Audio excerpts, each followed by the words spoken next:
Halo, Assalamualaikum warahmatullahi wabarakatuh. Perkenalkan, nama aku Diana. Di sini aku mau jelasin ke kalian tentang cara membuat distribusi frekuensi. Simak videonya ya. Nah, teman-teman, di sini aku sudah menyajikan data tentang jumlah jam tidur 50 mahasiswa. Jadi, tabel yang aku buat yaitu untuk garis vertikal aku membuatnya dengan 10 kolom. Dan untuk baris ke bawah, aku membuatnya dengan 5 kolom. Jadi, totalnya yaitu 50. Nah, yang kemudian kita akan menghitung rentang dan juga kelas. Jadi, rentang itu apa sih? Jadi, rentang itu adalah nilai yang paling terbesar dikurangi nilai yang paling terkecil. Untuk nilai yang terbesar di dalam tabel ini, yaitu terdapat di angka 8, dan untuk nilai yang paling terkecil ada di angka 1. Jadi, 8 dikurangi 1 sama dengan 7. Nah, yang kemudian di sini ada rumus kelas. Jadi, rumus kelas yaitu K sama dengan 1 ditambah 3,3 log N. N itu apa sih? N itu adalah data dari jumlah keseluruhan mahasiswa. Kalau di sini dataku yaitu sebanyak 50. Jadi, K sama dengan 1 ditambah 3,3 log 50 sama dengan 6,6. Maka 6,6 ini bisa dibulatkan menjadi 6, 7, dan 5. Jadi banyak kelasnya yaitu 6, 7, dan 5. Nah, untuk yang selanjutnya aku akan jelasin tentang kelas interval. Jadi kelas interval itu apa sih? Jadi kelas interval itu adalah pengelompokan kelas-kelas menjadi beberapa bagian. Untuk kelas pertama, yaitu kita coba dengan kelas interval sama dengan 7/6 sama dengan 1,1. 7/6 ini maksudnya 7 dibagi 6 ya teman-teman. Nah, untuk 7-nya kita ambil dari rentang. Untuk 6-nya kita ambil dari perhitungan kelas yang di atas. Nah, 1,1 ini dibulatkan menjadi 1. Untuk kelas interval yang kedua, yaitu 7/7 sama dengan 1. Nah, kalau udah 1, tidak usah dibulatkan ya teman-teman. Lalu untuk yang kelas ketiga, yaitu kelas interval sama dengan 7/5 sama dengan 1,4. Nah, ini kalian bulatkan menjadi 1. Nah, untuk yang selanjutnya, kita harus mengetahui tentang kelas dan CI-nya. CI itu apa sih? Jadi, CI itu adalah kelas intervalnya. Nah, di sini aku pakai kelas yang 7, terus CI-nya itu 1,1. Jadi untuk kelasnya itu, kelas yang sampai bawah, baris bawah itu sebanyak 7. Nah, untuk CI-nya itu 1,1 atau rentangnya itu 1,1. Nah, mengapa sih aku pakai yang kelas 7 terus CI-nya mengambil yang 1,1? Menurutku, kalau kita ingin membuat distribusi frekuensi, itu harus sesuai dengan rentang yang kita cari tadi, yaitu sebesar 7. Nah, maka dari itu, untuk kelas yang ke bawah, kita harus bisa lebih dari 7 atau pas angkanya di angka 7. Maka dari itu, aku memakai kelas yang 7 dan CI-nya 1,1. Nah, untuk yang selanjutnya, kita akan memasukkan data yang sudah kita coba tadi ke dalam tabel distribusi frekuensi. Nah, untuk itu, kita perlu mencari frekuensinya. Nah, gimana sih cari frekuensinya? Kita lihat jumlah jam tidur di antara rentang 1 sampai 2,0. Nah, yang di tabel data 50 mahasiswa ini, untuk yang tidur selama 1 jam itu ada 2. Jadi, kita tulis di frekuensinya itu 2. Nah, untuk yang selanjutnya 2,1 sampai 3,1 yang tidur di antara rentang tersebut sebanyak 1 orang. Dan begitu pun selanjutnya. Nah, jika sudah, frekuensi ini ditotal sampai ke bawah, hanya khusus frekuensi saja ya. Di sini totalnya harus sama dengan data yang kita cari sebelumnya, yaitu 50. Maka diperoleh hasilnya yaitu 50. Nah, untuk yang selanjutnya kita akan mencari XI. Jadi XI itu apa sih? Jadi XI itu adalah nilai tengah atau nilai mediannya. Nah, untuk mencari nilai tengah ini, rumusnya nilai awal dikurangi nilai akhir dibagi 2. Jadi yang untuk pertama, garis pertama ini misalnya 1 ditambah 2,0 dibagi 2, hasilnya yaitu 1,5. Nah, untuk yang baris kedua, di sini 2,1 ditambah 3,1 dibagi 2, hasilnya 2,6 dan seterusnya. Nah, untuk yang selanjutnya di sini kita mencari FI sama XI. Jadi kita kalikan frekuensi dengan nilai tengahnya. Berarti 2 dikali 1,5 sama dengan 3. Dan untuk yang baris kedua dilakukan dengan cara yang sama, yaitu 1 dikali 2,6. Hasilnya 2,6. Untuk yang baris ketiga juga sama, yaitu 6 dikalikan 3,7. Hasilnya 22,2.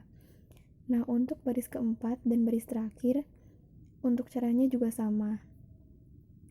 Nah, untuk FIX ini jangan lupa diberikan total di akhir-akhir baris, yaitu dari mulai baris pertama hingga baris terakhir itu ditotal.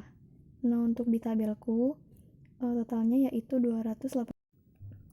Untuk yang selanjutnya kita akan mencari rata-rata cara panjang. Untuk rumusnya X bar sama dengan total FIXI dibagi dengan jumlah data yang aku miliki. Nah, berarti 281,8 dibagi dengan jumlah data yang saya miliki, yaitu sama dengan. Jadi untuk mengetahui median, kita perlu mengetahui letak mediannya terlebih dahulu. Nah, untuk mengetahui rumusnya, yaitu jumlah data yang kita miliki dibagi dengan 2. Nah, data yang saya miliki yaitu sebesar 50, lalu dibagi 2, hasilnya 25. Nah, untuk yang 25, di sini kita lihat frekuensi kumulatifnya berada di mana. Nah, untuk yang 25, data yang saya miliki yaitu berada di kelas 5, yaitu 5,4 dikurangi 6,4. Nah, berarti letak median data yang saya miliki berada di kelas 5, yaitu 5,4 dikurangi 6,4. Nah, untuk mengetahui nilai mediannya, kita perlu mengetahui BBS. Apa sih itu BBS? Jadi BBS itu adalah batas bawah sebenarnya kelas median. Nah, untuk menghitung batas bawah kelas median, di sini rumusnya yaitu 5,4 dikurangi 0,5. Nah, 0,5 itu dari mana sih? Jadi 0,5 itu adalah rumus yang sudah paten dari sananya. Jadi kita harus menguranginya dengan 0,5. Nah, 5,4 dikurangi 0,5 hasilnya adalah 4,9. Nah, lalu untuk menghitung nilai mediannya diketahui dengan rumus 4,9 ditambah CI buka kurung di kelas 5 atau letak median yang tadi kita miliki dikurangi dengan CI dibagi 8. Diperoleh hasil dengan 4,9 ditambah 2,9 sama dengan 7,8. Jadi kita hitung dulu yang ada di dalam kurung ini, yaitu 25 dikurangi 1,1 dibagi 8. Nah, kita hitung dulu yang di dalam kurung ya teman-teman. Lalu jika sudah ditambah dengan hasil yang ada di luar kurungnya itu. Jadi ditambah dengan 4,9. Lalu yang selanjutnya kita akan menghitung nilai modus. Nilai modus data yang saya miliki berada di angka frekuensi 15. Dan untuk letak modusnya ini berada di kelas 4. Nah, untuk menghitung nilai modusnya yaitu BBS ditambah CI S1 dibagi S1 ditambah S2. Jadi BBS ini adalah batas bawah sebenarnya kelas modus. Nah, untuk CI ini kelas interval yang kita miliki di data sebelumnya. Nah, untuk S1 ini adalah selisih frekuensi kelas modus dengan frekuensi sebelum kelas modus. Nah, untuk S2 di sini yaitu selisih frekuensi kelas modus dengan frekuensi sesudah kelas modus. Nah, data yang saya peroleh yaitu nilai modus sama dengan BBS, yaitu 4,3 dikurangi dengan 0,5. Nah, yang sudah saya jelaskan sebelumnya bahwa 0,5 itu adalah rumus paten, jadi tidak bisa diubah. Nah, diperoleh dengan hasil 3,8 ditambah dengan kelas interval yaitu 1,1 buka kurung S1 sama dengan 15 dikurangi 6 dibagi dengan S1 yaitu 15 dikurangi 6 ditambah dengan S2 yaitu 15 dikurangi 8. Nah, diperoleh dengan hasil 3,8 ditambah 0,61 sama dengan 4,41. Lalu setelah kita mencari nilai modus, di sini aku mau mencari tentang perluasan median. Nah, perluasan median itu ada 3, yaitu kuartil, desil, dan persentil. Nah, yang ini aku mau cari tentang kuartil. Jadi, rumus kuartil yaitu I dikali N dibagi 4. Jadi, I itu apa sih? I itu adalah kelas yang ingin kita cari, dan untuk N itu adalah jumlah data yang kita miliki. Nah, 4 itu adalah rumus paten yang sudah ada dari sananya. Nah, jadi untuk menghitung yaitu 3 dikali 50 dibagi 4. Hasilnya sama dengan 37,5. Nah, 37,5 bisa dibulatkan menjadi 38. Nah, 38 ini masuk dalam nilai yang mana nih? Masuk dalam kelas yang mana? Nah, di sini aku lihat masuk di dalam 6,5, yaitu kelas ke-6. Karena 38 ya, kalau masuk di kelas 5, frekuensi kumulatifnya tidak cukup karena itu 32. Jadi kita cari yang rentangnya cukup dengan 38, yaitu berada di kelas 6. Nah, kita cari dulu batas bawah sebenarnya dari kelas modus, yaitu 6,5 dikurangi 0,5 sama dengan hasilnya 6. Nah, untuk CI di sini aku ada 1,1, frekuensi kumulatifnya 32, dan frekuensi kuartilnya yaitu 10. Nah, untuk mencari kelas 3-nya yaitu batas bawah sebenarnya kelas modus ditambah dengan kelas interval atau CI buka kurung I dikali dengan jumlah data yang kita miliki lalu dibagi 4 dikurangi dengan frekuensi kumulatif dibagi dengan frekuensi kuartil tutup kurung. Jadi data yang aku miliki yaitu BBS-nya 6 ditambah dengan CI-nya 1,1 lalu IN-nya 38 dikurangi dengan 32 dibagi dengan 10. Diperoleh dengan hasil 6 ditambah 1,1 buka kurung 6 dibagi 10. Lalu diperoleh dengan hasil 6 ditambah 1,1 dikali dengan 0,6 sama dengan 4,26. Jadi di sini aku mau cari persentilnya. Nah, untuk persentil yang aku pakai yaitu 9. Rumusnya I dikali N dibagi 100. I-nya itu yaitu persentil yang kita cari yaitu 9. N-nya itu adalah jumlah data yang kita miliki yaitu 50. Lalu dibagi dengan 100. Jadi 9 dikali 50 dibagi 100 hasilnya 4,5. Nah, 4,5 ini dibulatkan menjadi 5. Lalu kita akan mencari batas bawah sebenarnya dari kelas modus yaitu 3 dikurangi 0,5 sama dengan 2,5.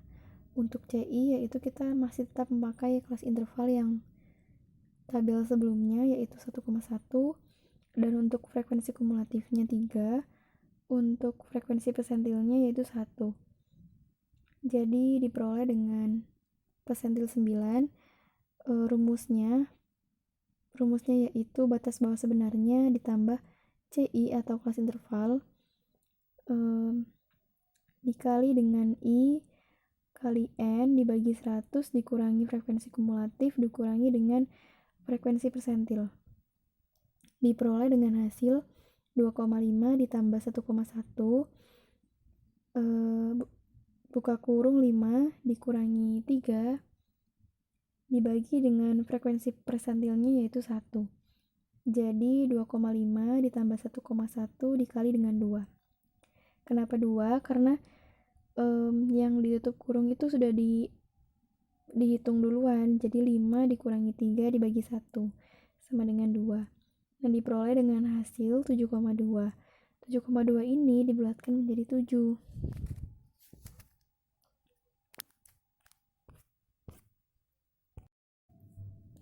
Lalu di sini ada arti dari kuartil yang sudah kita hitung dan juga persentil yang sudah kita hitung. Tadi datanya diperoleh dengan 4,26. Nah, kalau misalkan dari 50 mahasiswa tersebut 75%-nya dari mahasiswa tersebut jumlah jam tidur maksimal 4,26. Dan untuk 25%-nya dari 50 mahasiswa tersebut jumlah minimal jam tidurnya yaitu 4,26. Nah, yang untung di datar persentil ini 9%-nya dari 50 mahasiswa tersebut jumlah jam tidur maksimal 7. Nah, untuk yang sisanya dari 50 mahasiswa tersebut jumlah jam tidur minimal 7 jam. Sekian, terima kasih sudah melihat video presentasi saya dan penjelasan dari materi yang saya paparkan. Semoga dengan materi yang saya paparkan dapat bermanfaat bagi yang melihat video ini. Dan mohon maaf bila dalam penyampaian materi masih belum ada kata-kata dan penjelasan yang kurang dipahami. Sekian presentasi dari saya. Wassalamualaikum warahmatullahi wabarakatuh.